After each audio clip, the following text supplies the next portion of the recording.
Got some of the refugee journalists in the refugee camps in Nepal, and he taught them journalism. They put out websites. This is him commenting on one of my websites. He's built his own website. He's built his own news agency website. And in the website here, he's actually written a book about becoming a journalist in exile. And he's got various authors. There's me. I'm one of the authors in the book, contributed an article, and he's now pushing that book out to all journalists in exile, where one of the fundamental elements of the journalism is how to start blogging and tweeting.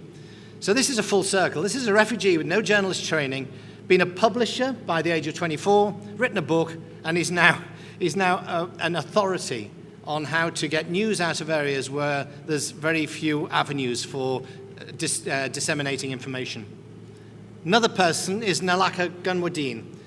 Nalaka is not a journalist, in the traditional sense of the word. He's a scientist. He is interested in oceanography, he's interested in the environment, and he has been blogging, as he says there, to connect the dots and find new ways of seeing the world around me and to speak my mind.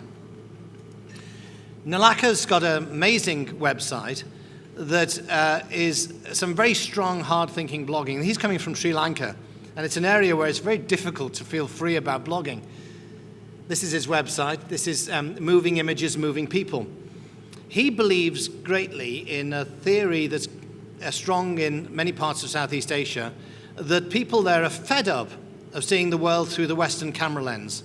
That when there's a tsunami or there's a disaster, the Westerners go in there with their cameras, take pictures as seen through our perspective, then broadcast them globally.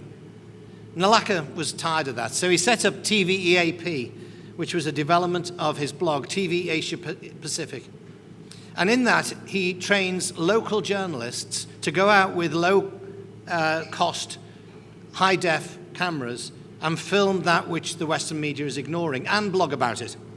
Massively powerful site. Another guy, Shahidul Alam, lives in Dhaka in Bangladesh. His reason for blogging was that in the past, he could be silenced as an author. Shahidul is a photojournalist. He set up the Drick network 20 years ago.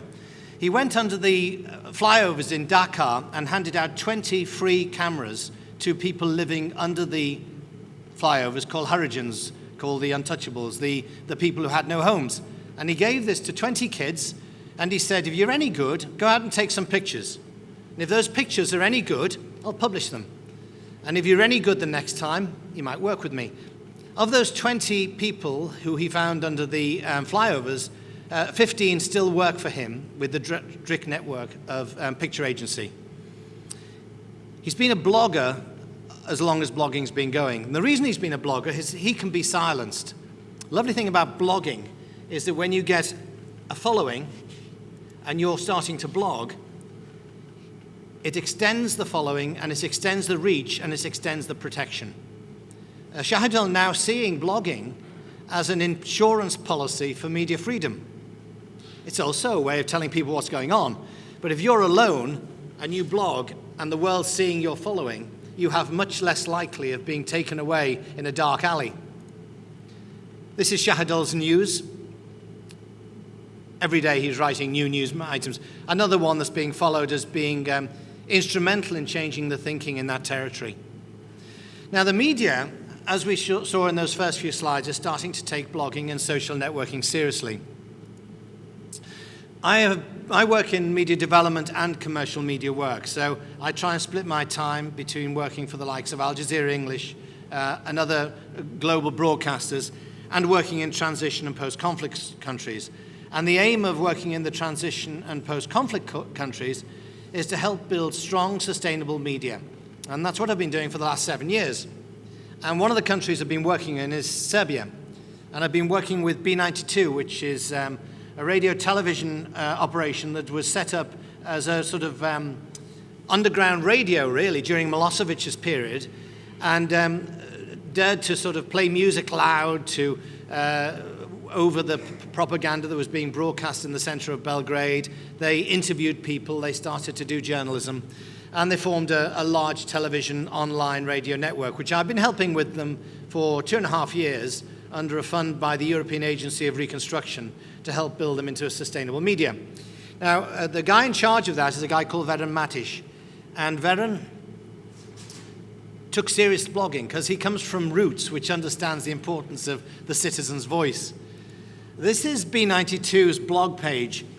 It's quite different from many other media organizations because they call it the VIP blog.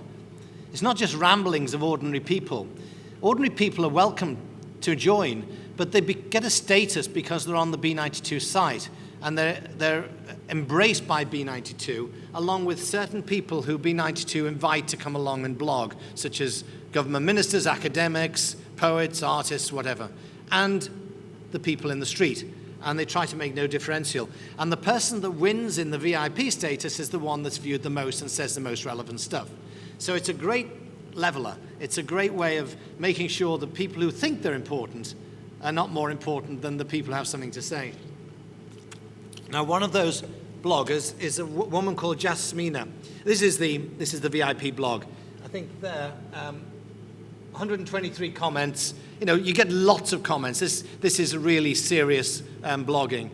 Now, this is Jasmina Tesinovic, who's a friend of mine, and she lives in a flat in Belgrade.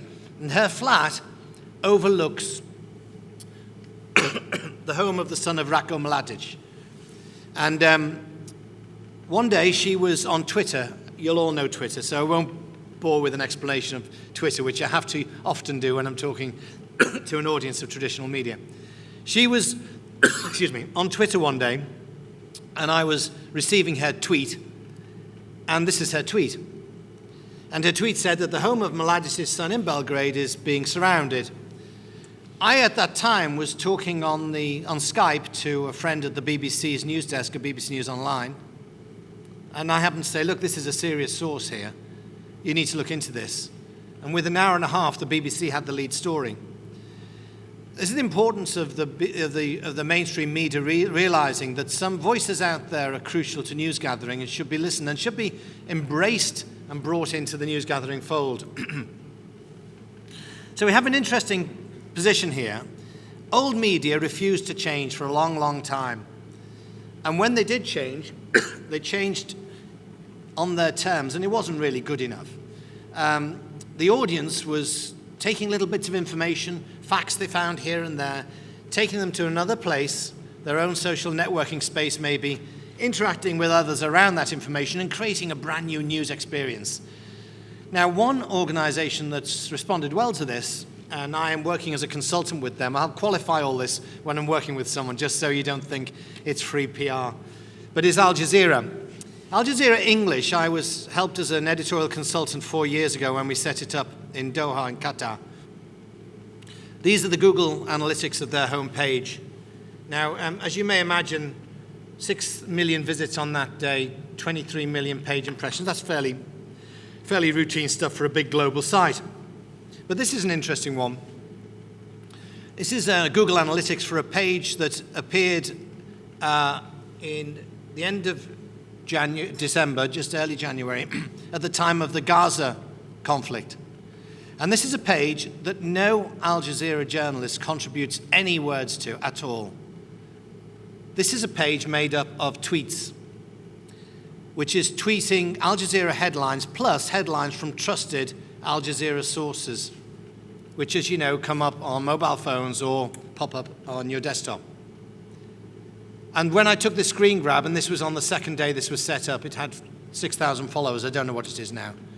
But Al Jazeera saw the importance of embracing the audience where it's moved to. And then he moved on to another area. In Africa, there's an open source software called Ushahadi, which is crowdsourcing, where it's used to try and keep a tab on human rights abuses. Sorry, go back a stage. On a tab here on the front page of Al Jazeera, tracking Gaza, Al Jazeera decided to use Ushahadi, free, downloadable, open source tool. It's brilliant. It enables you to see what your users are seeing and what they're witnessing and bring it in as content on your own site. These are all the categories and the incidents that have been reported on Al Jazeera's site through listening to its audience. And the way it works is this.